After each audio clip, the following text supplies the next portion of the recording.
हमारे चैनल को सब्सक्राइब करें और बेल आइकन दबाएं।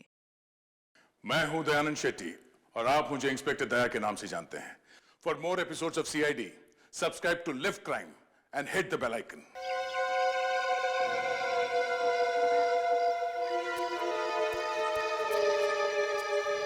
ये आदमी कर क्या रहा है अंदर? बाहर निकलने का नाम ही नहीं ले रहा।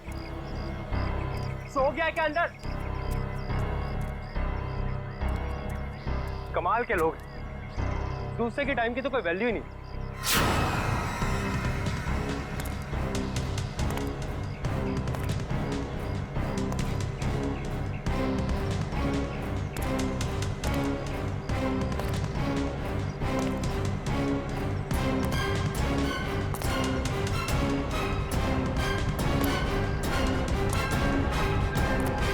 सर,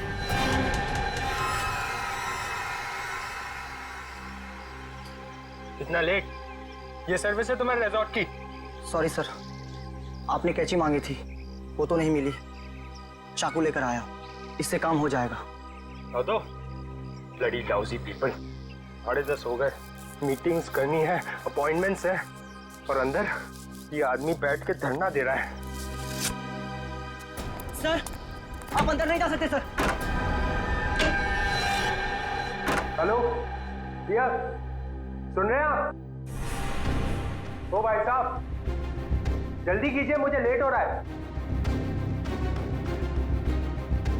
शराफत नाम की भी कोई चीज होती है, घर ही बनाकर बैठ गए हो। इग्नोर करने की भी हद होती है यार।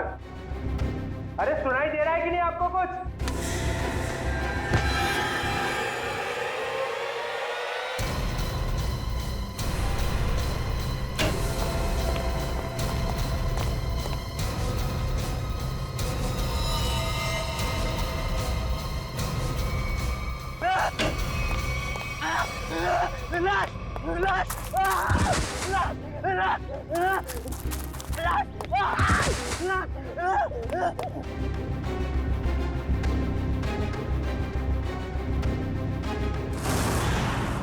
हाँ मैं पार्टी में आने की कोशिश करूंगी, कुछ प्रॉमिस नहीं कर सकती। मेरा जॉब ही कुछ ऐसा है यार, कभी भी कुछ भी हो सकता है।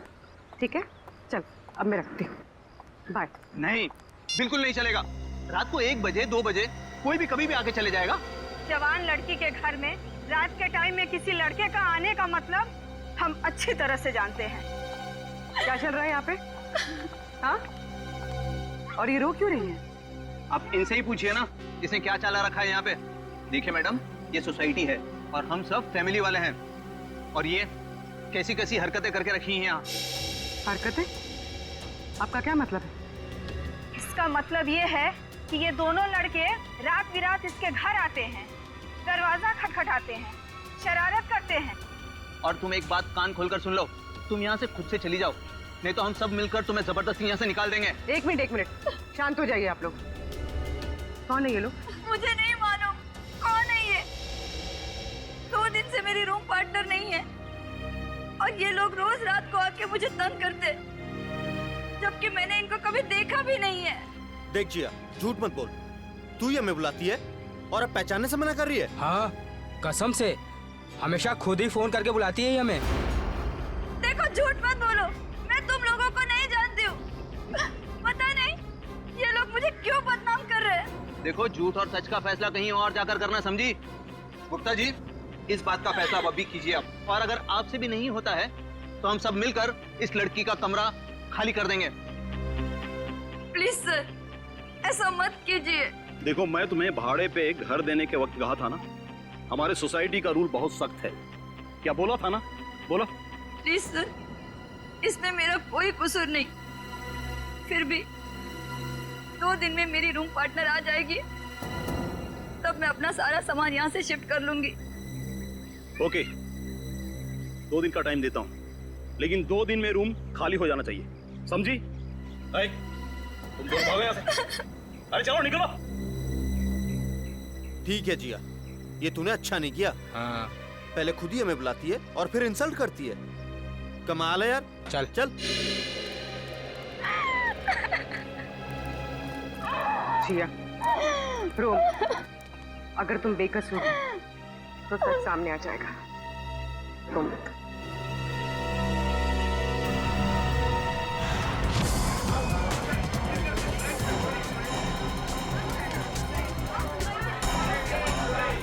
मैडम मैडम मेरा बिल बनाइए फौरन। सुनिए सुनिए, जरा शांत हो जाइए। देखिए, यहाँ पर खून हुआ है। जब तक हमारा इन्वेस्टिगेशन पूरा नहीं होता कोई ये होटल छोड़कर नहीं जाएगा। मैडम आप भी ध्यान में रखिए, कोई भी गेस्ट नहीं जाएगा यहाँ से, समझे?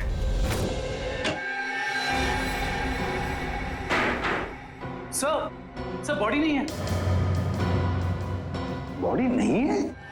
ये कैसे हो सकता है? बॉडी गई कहां? बॉडी कैसे गायब हो गई?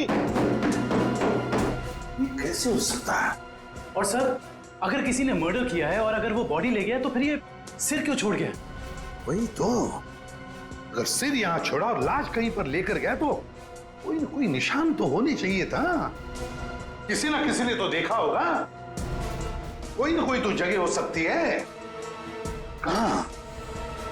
कहां गई लाश? हुआ क्या यहां पर?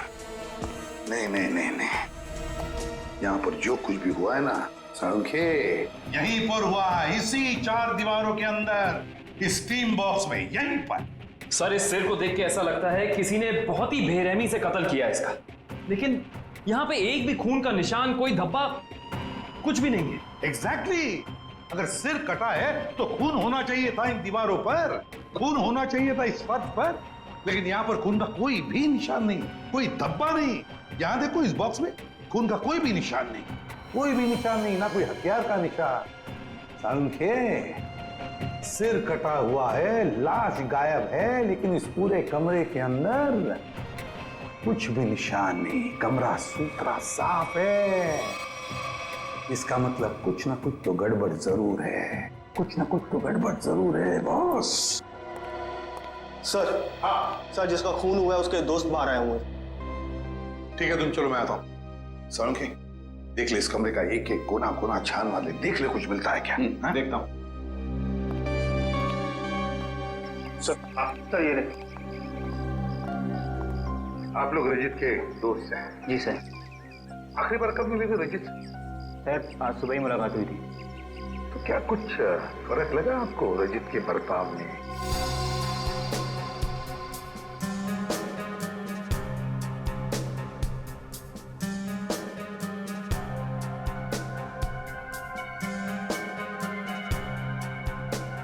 सर, ऐसी तो कोई बात नहीं है। इनफैक्ट हम जिम से साथ में ही आ रहे थे, कॉरिडोर में मेरी उससे बात भी हुई। बहुत फ्रेश और बहुत खुश लग रहा था।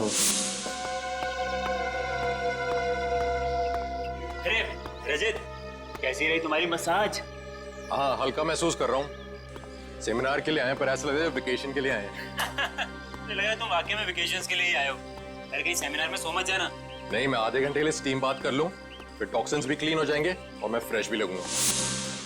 सर, उसके बाद हम दोनों यहाँ स्टीम रूम में आए और वो स्टीम रूम का अटेंडेंट रिकी, सर रिकी ने ही स्टीम रूम तैयार किया था रजित के लिए। Good morning sir. Good morning Ricky. 10 बजे का अपॉइंटमेंट है मेरा। Yes sir. सर आप साइन कर दीजिए। Thank you sir. आइए सर।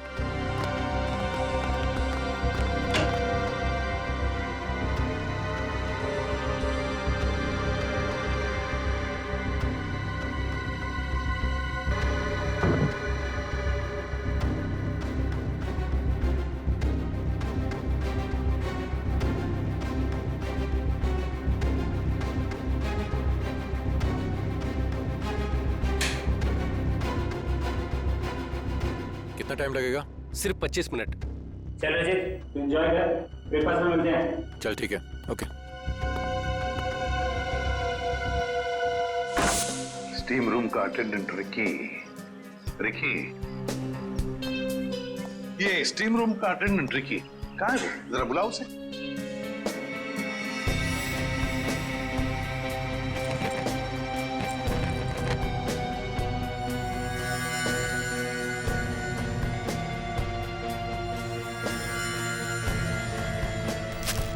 सर, वो जब से हादसा हुआ है तब से गायब है। रिकी इस रिसोर्ट में कहीं नहीं। रिकी गायब है। जब से ये हादसा हुआ रिकी गायब है। इस रिकी का पता लगाना पड़ेगा। सर सर, खून, एक और लाश उधर है।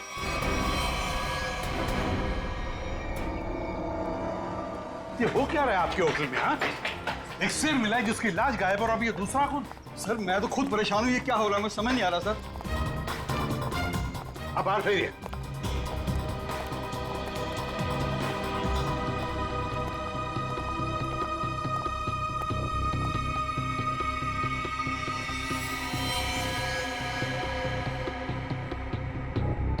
छाती में दो वार किए हैं। सर काफी गहरा है, पूरी ताकत से बात किया गया। हाँ,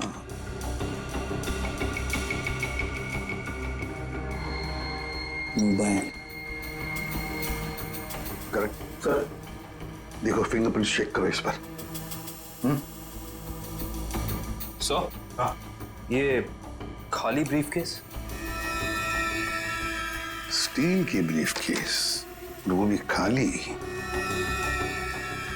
जरूर इसमें कुछ ऐसा सामान था जिसकी वजह से शायद इसे मारा गया।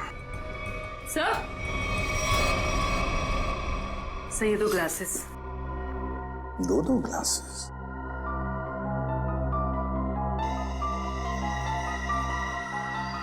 लिपस्टिक वगैरह के तो कोई मार्क नहीं, लेकिन एक बात तो पक्की है कि यहाँ पर इसे मिलने कोई आया तो था जरूर। कोई ऐसा आदमी जिसे शायद जानता था, जरूर जानता होगा उसे। क्या नाम क्या था इस गेस्ट का? सर विनय नाम था इनका, और यहाँ पे होने वाले सेमिनार के लिए आए थे। विनय, तो इससे मिलने अगर जो भी कोई आया होगा उसका रिकॉर्ड तो हमें रिसेप्शन से मिलेगा ही ना? जी सर।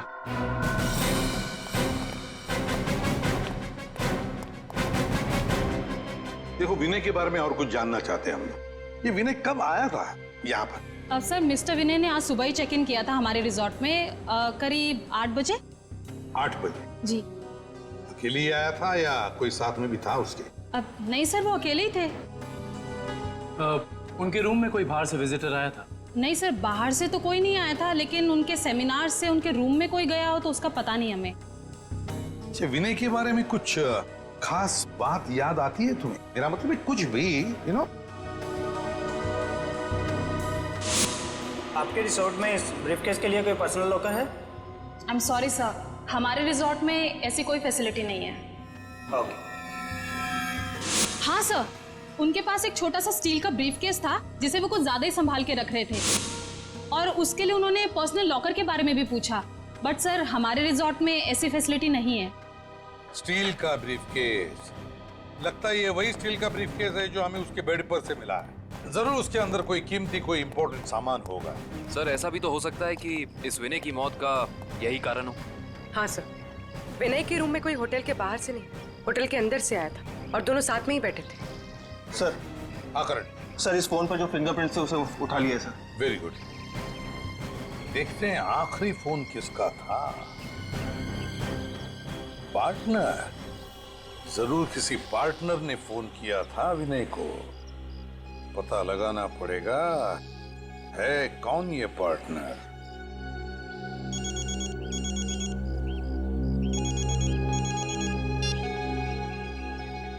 हेलो, हाँ, तुम आज से ही काम शुरू कर दो, ये जरूरी है।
जिया,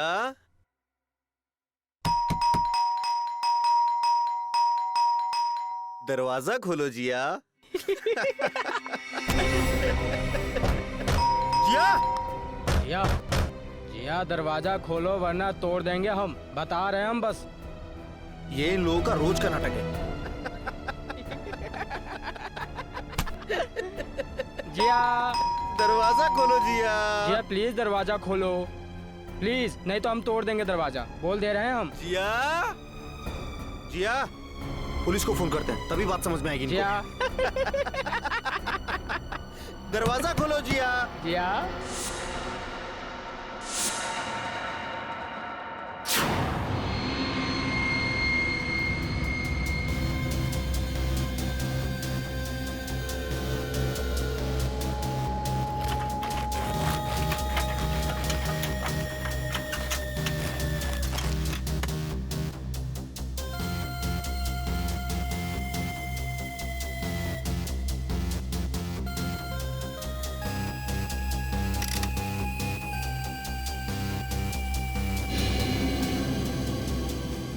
सर, आता रहेगा।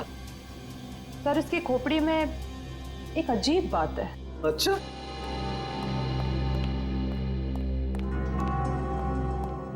क्या अजीब बात है? सर इसकी गर्दन पे ना तो किसी चीज से काटने का निशान है और ना ही तोड़ने का।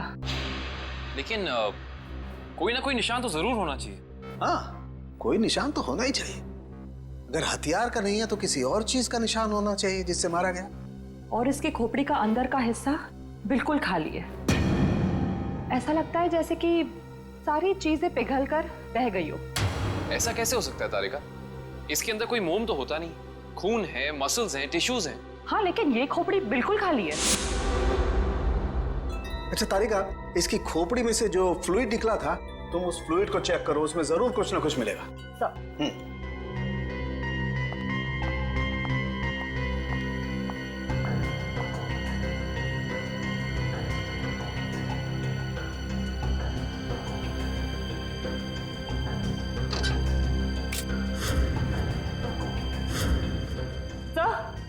ये देखिए,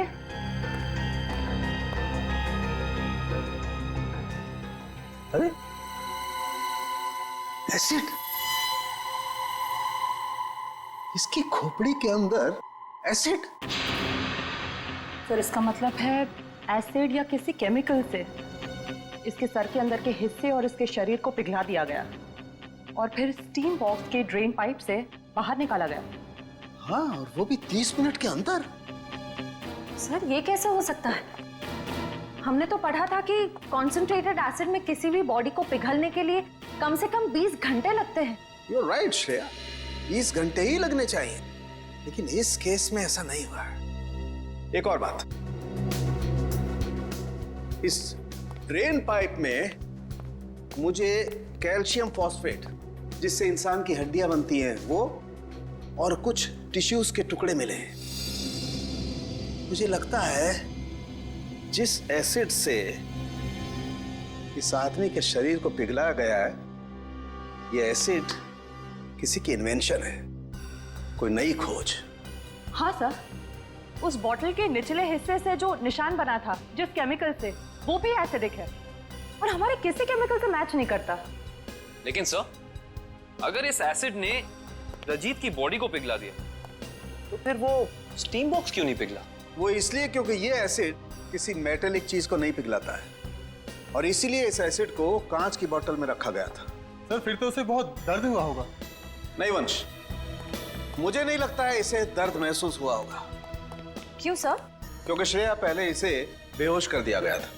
मतलब पहले इसे बेहोश किया गया, फिर मारा गया, उसके बाद स्टीम बॉक्स की ड्रेन पाइप से बहा दिया गया। बहुत ही डरावना और भयानक तरीका है किसी की जान लेने का। हाँ, और बहुत ही अजीब भी। ये सब कैसे किया गया होगा, ये कौन सा एसिड है, ये सब पता लगाने के लिए मुझे थोड़ा वक्त लगेगा। लेकिन सर, अगर ये किसी का आविष्कार है, नई खोज है, तो जाहिर सी बात है उसने इसके पेटेंट को रजिस्टर करवाया होगा। बिल्कुल करवाया होगा। इंटरेस्टिंग। इसका मतलब जिसने भी पेटेंट रजिस्टर करवाया है, उसकी सारी इंफॉर्मेशन हमें गवर्नमेंट ऑफिस से मिल सकती है। हेलो, क्या रजीत का? ओके, अभी पता चला है कि विनय ने जिस पार्टनर वाले नंबर पे फोन किया था वो और किसी का नहीं बल्कि रजीत का नंबर था। इसका मतलब विनय और रजीत एक दूसरे को जानते थे और रिजॉर्ट में विनय के कमरे में हमें जो 2 ग्लासेस मिले थे उनमें से एक ग्लास शायद रजीत का था। अब तो विनय के घर वालों से ही पता करना पड़ेगा। लगता है रिकी घर पर नहीं है, तोड़ दो दरवाजा।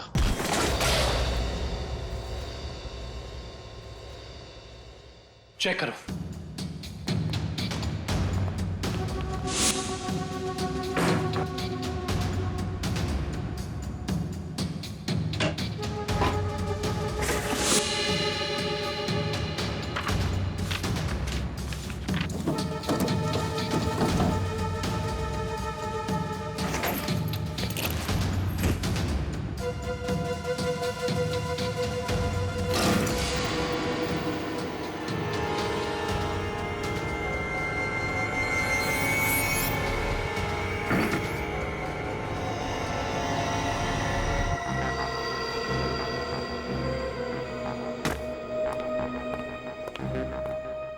ये बॉटल देखो, इसका नीचे का हिस्सा बिल्कुल वैसे ही है जैसा निशान हमें रिजॉर्ट के स्टीम रूम में मिला। ओह, तो इस केमिकल से रिकी ने रजीत की बॉडी पिघलाकर उसका खून कर दिया है। हाँ, लेकिन एक स्टीम रूम का अटेंडेंट किसी को इतनी चालाकी से नहीं मार सकता।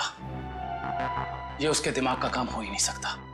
कोई है जो उससे ये करवा रहा है। कौन करवा सकता है ये सब? इसका जवाब तो रिकी देगा। हाँ, और उसके लिए रिकी का मिलना बहुत जरूरी है। चलो बाहर लोगों से पूछते हैं, शायद उसे जाते हुए किसी ने देखा। एक्सक्यूज मी, आप लोग सब यहीं आसपास रहते हैं? जी जी। ये वो रिकी रहता है यहाँ पे, आप लोग उसे जानते हैं? आज आपने उसे देखा?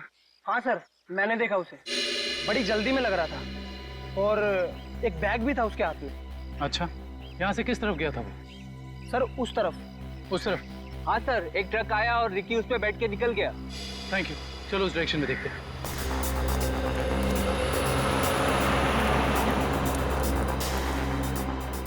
ये देखो, यहाँ पे रेत गिरी है, शायद ट्रक से गिरी होगी।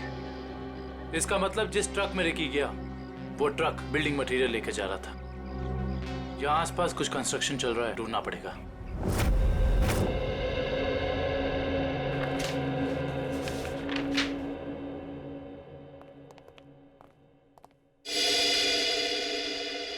जी कहिए। सीआईडी। सीआईडी?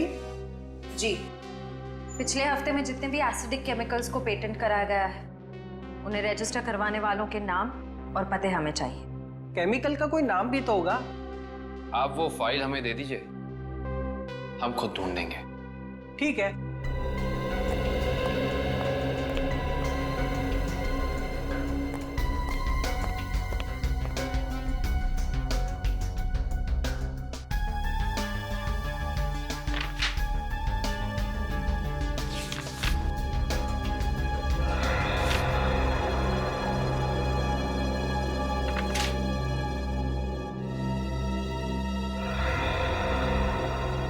ये देखो, ये एसिड हाइड्रोवर्क्स नाम की एक कंपनी ने रजिस्टर कराया है और इस कंपनी के मालिक हैं रजित और विनय।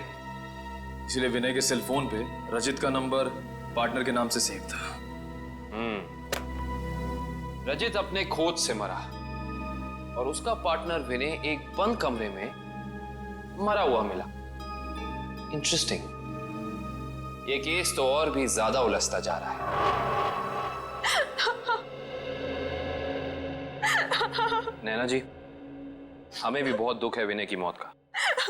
हम आपका ज्यादा वक्त नहीं लेंगे। हाँ, लेकिन आपसे थोड़ी जानकारी चाहिए हमें। मुझे तो अभी भी समझ नहीं आ रहा कि विनय से किसी की क्या दुश्मनी हो सकती है।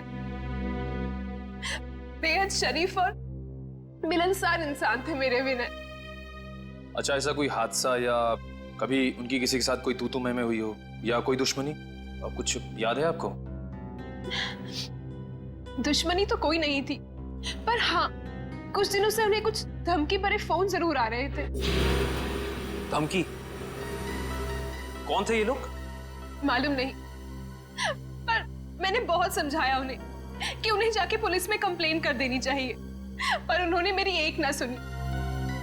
कहते रहे कि कोई मजाक कर रहा होगा, सीरियसली लिया ही नहीं इस बात को।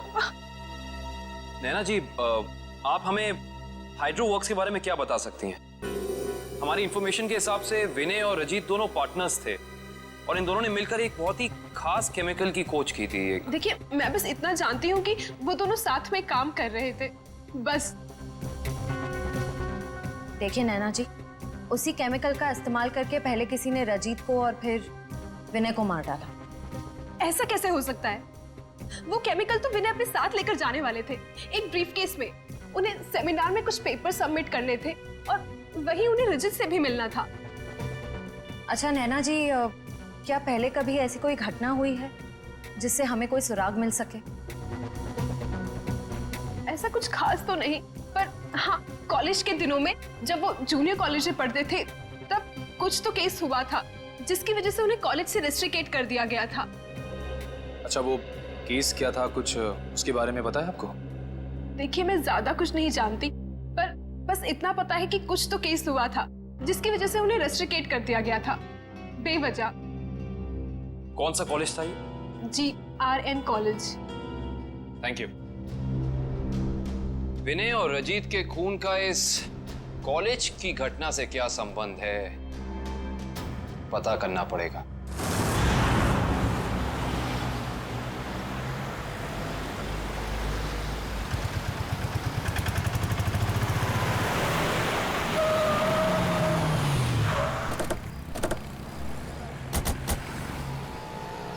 ये देखिए, रेत यहाँ पे पड़ी हुई है और ये देखो टायर के मार्क्स।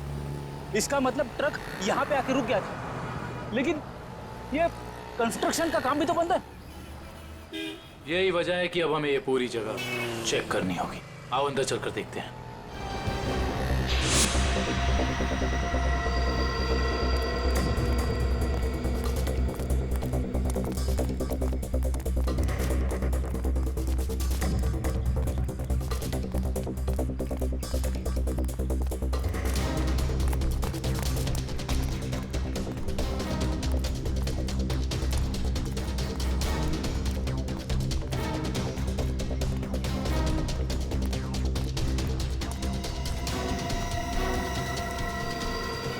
सर, रिकी यहाँ पे है।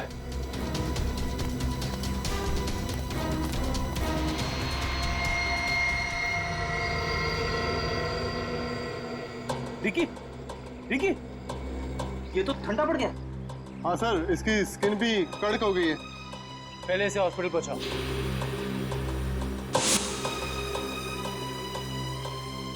इशिता, एम्बुलेंस बुलाओ।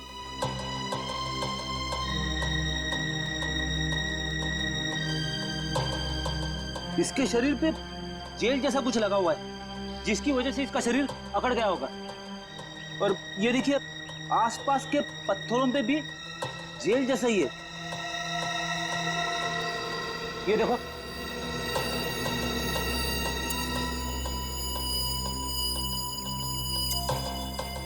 ये जेल क्या है इसके बारे में तो पता करना होगा। इन टुकड़ों को लैब ले चलो। जिस तरीके का केमिकल हमें क्राइम स्पॉट पे मिला है, उसी तरह का केमिकल मैंने बनाया है और ये केमिकल मैं इस बॉक्स में डालता हूं। तारिका, बॉडी टेम्परेचर मिला? नॉर्मल है सर। गुड। इस स्टीम बॉक्स में जो बॉडी है, ये लगभग इंसान की बॉडी की जैसे ही है। आपका कहने का मतलब है क्लोन की तरह? ऐसा ही समझ लो। अब इस मशीन में हमने जो केमिकल डाला है, उसकी स्टीम हम स्टीम बॉक्स में पास करते हैं। लगभग 30 मिनट तक हम स्टीम पास करते हैं। उसके बाद देखते हैं क्या होता है।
गजब हो गया सर, 30 मिनट में पूरी बॉडी डिसॉल्व हो गई। हाँ निखिल, ये केमिकल बहुत पावरफुल है। थोड़ी सी मात्रा में पूरी की पूरी बॉडी पिघल करके बह जाती है। रिकी की बॉडी भी इसी केमिकल की वजह से फ्रीज होकर के अकड़ गई थी। आई सी, बहुत ही खतरनाक केमिकल है ये।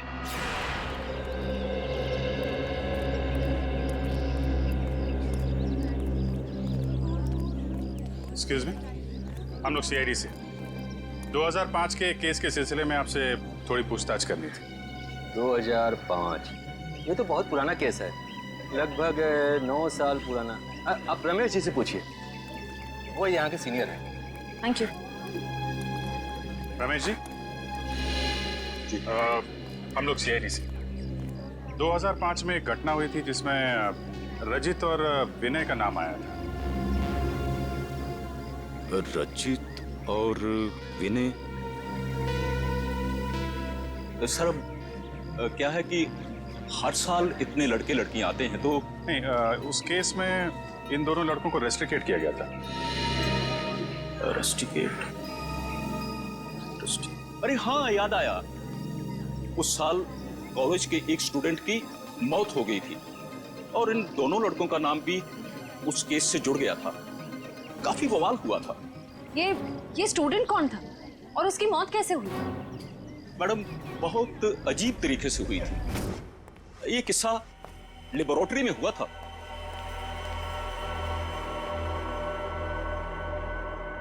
इतनी देर तक कौन काम कर रहा है? कौन काम कर रहा है?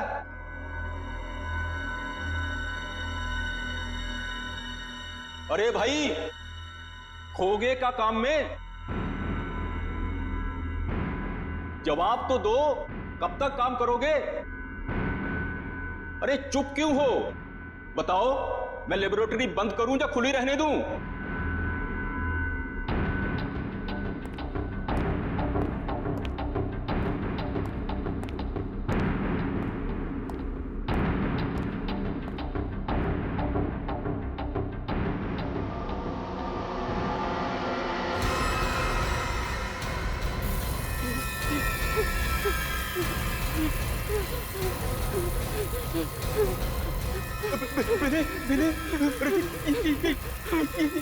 ये देखो संपत को क्या हो रहा है?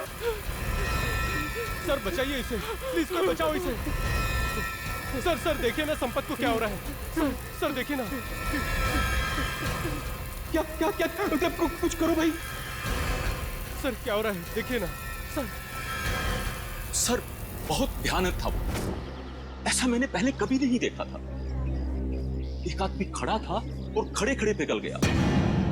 संपत नाम था उसका, पुलिस केस भी हुआ था और विनय और रजित को रेस्ट्रिकेट किया गया था। इस केस से जुड़ी सारी फाइलें चाहिए। हेलो, कहाँ? कौन से रेस्टोरेंट? ठीक है, मैं पहुंचती हूँ, नजर रखना।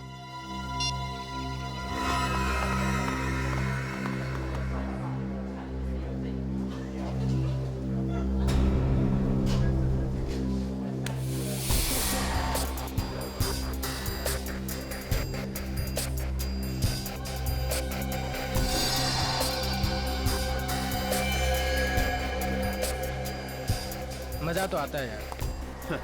अरे काहे का मजा यार? पता है, रात को जैसे ही जाते हैं ना उसके घर के सामने, तभी चौकीदारों को पटाना पड़ता है।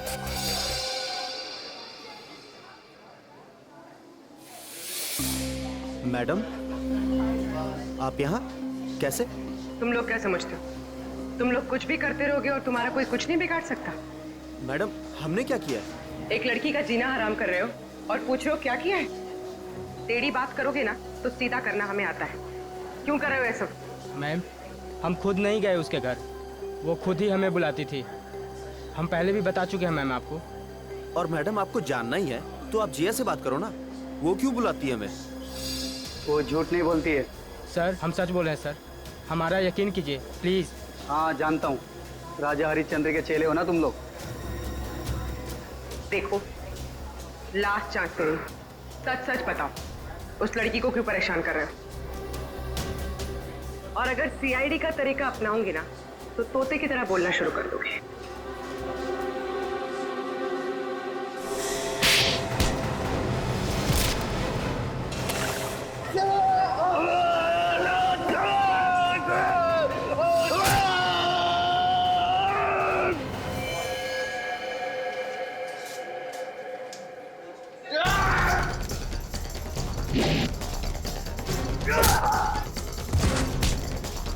लड़कियों को छेड़ता है।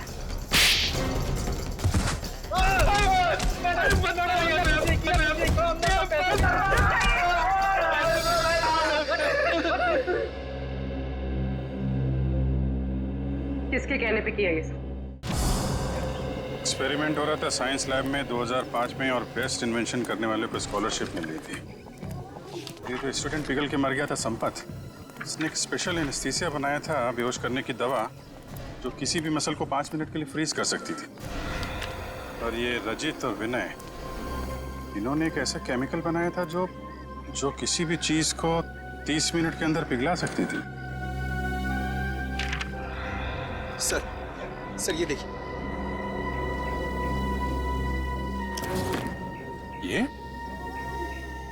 ये भी उस वक्त कॉलेज में था, पर ये बात उसने हमसे छुपाई।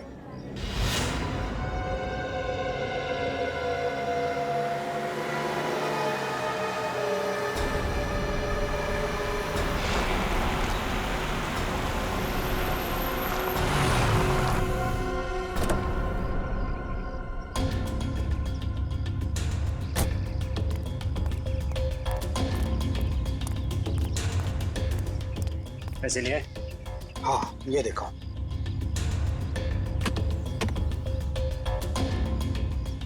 अब खुश?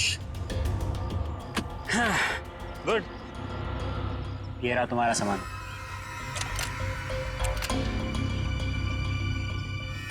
तो ये है दुनिया का सबसे बड़ा आविष्कार जो अब मेरा होगा।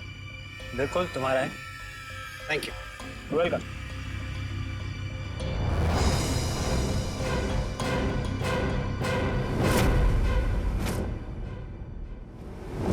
ये छुप छुप के क्या कर रहे हो? हैं? क्या कर रहे हो छुप छुप के? आगे मत बढ़ना, वरना ये बोतल इसी के साथ मैं फोड़ दूंगा। मत बढ़ना आगे, कह रहा हूँ आगे मत बढ़ना, नहीं तो ये मारा जाएगा। तुम यहाँ से जा नहीं सकते हो, छोड़ो उसे। आगे नहीं बढ़ना। कहा ना, मैं झूठ नहीं बोला, झूठ नहीं बोला मैं। पीछे रहो, आगे मत बढ़ना।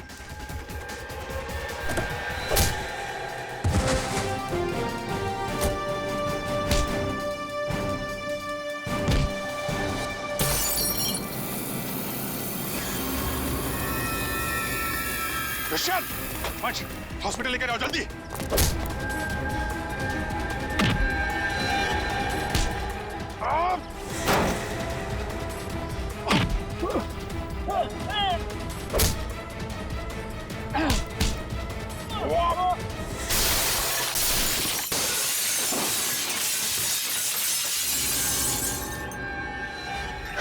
हाँ, मैं नहीं मारा उसे।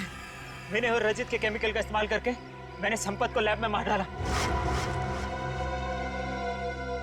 रेतेन, तुम यहाँ क्या कर रहे हो? और संपत के बनाए हुए केमिकल पर अपना नाम डालकर मैंने उसे भेज दिया। क्यों किया तुमने ऐसा? मुझे पैसों की जरूरत थी। मेरे खर्चे पूरे नहीं पड़ रहे थे। और जब मुझे पता चला कि संपत ने एक ऐसे केमिकल का आविष्कार किया जिससे बॉडी फ्रीज हो जाती, उसकी इंटरनेशनल मार्केट बहुत ज्यादा थी, उससे वो केमिकल हासिल करने के लिए मैंने उसे भी मारा। रजित और विनय को उन्हीं के खोजे हुए केमिकल से मार दिया और केमिकल बेच के पैसा कमाना चाहते थे, क्यों? हाँ।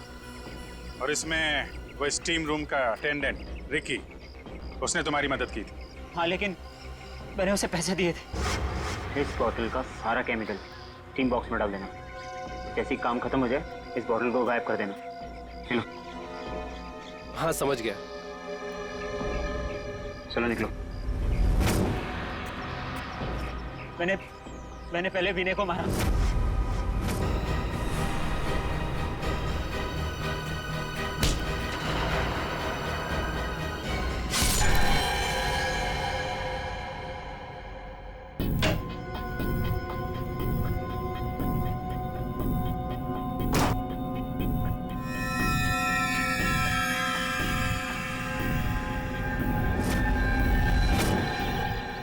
और फिर रिकी की मदद से मैंने रजित को खत्म कर दिया।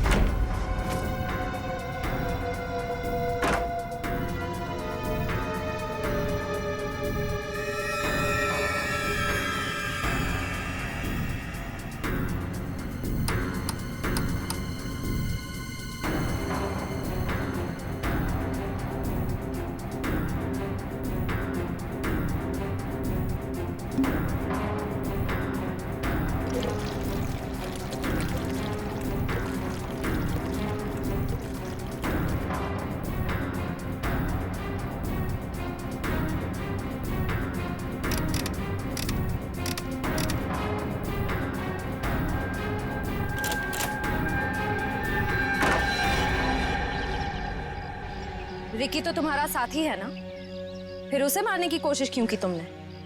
रिकी मुझे ब्लैकमेल कर रहा था। मैं सोच रहा हूँ कि जुबान भी कितनी कीमती चीज है, अगर फिसल जाए तो करोड़ों का नुकसान करा दे, इज्जत गवा दे, फांसी चढ़वा दे।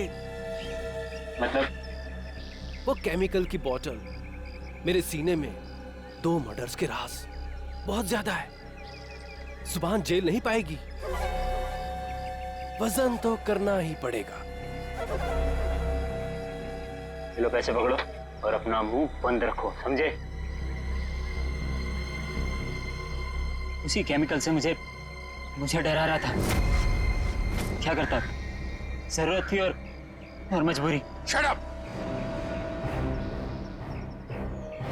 समाज की भलाई के लिए की गई खोज का गलत इस्तेमाल किया है तुमने। 3 खून किए हैं। तुम जैसे लोगों के लिए कानून ने भी एक खोज की है, फांसी। आप लोगों को जरा सा भी एहसास नहीं हुआ कि आप लोग सब मिलकर एक अकेली लड़की के साथ इतनी नाइंसाफी कर रहे थे? कोई इस तरह से परेशान करता है किसी को? बोलिए। सॉरी मैडम, ये रमेश जी को अपना फ्लैट बेचना था और उन्हें अच्छा बायर भी मिल गया था, इसीलिए सब। और मैडम, जिया घर खाली करना भी नहीं चाह रही थी और उसके लीज एग्रीमेंट को खत्म होने में अभी टाइम था। मैडम, ये रमेश जी ने एक दिन आकर हमें अपनी तकलीफ बताई और हमसे हेल्प मांगी। तो आप लोग ने मिलकर ये ड्रामा किया, एक लड़की के कैरेक्टर पर कीचड़ उछाला। आप लोग ऐसा कर कैसे सकते? और रमेश जी, आप पैसों के लालच में इंसानियत भूल गए। सॉरी मैडम, मुझसे गलती हो गई, अब ऐसा नहीं होगा। जिया अब यहीं रहेगी, इसी फ्लैट में। जिया, मुझे माफ कर दो। I am really sorry. Please sir, sorry बोल के मुझे शर्मिंदा मत कीजिए। थैंक यू मैम, आपने मेरी बहुत हेल्प की, वरना मैं अपने पेरेंट्स के पास वापस चली जाती। देखो जी, कभी घबराना मत। अपने हक और अपने सम्मान के लिए हमेशा लड़ना, समझे? Best of luck. Thank you ma'am. For more updates, subscribe to our channel, click the show links and enjoy watching the videos.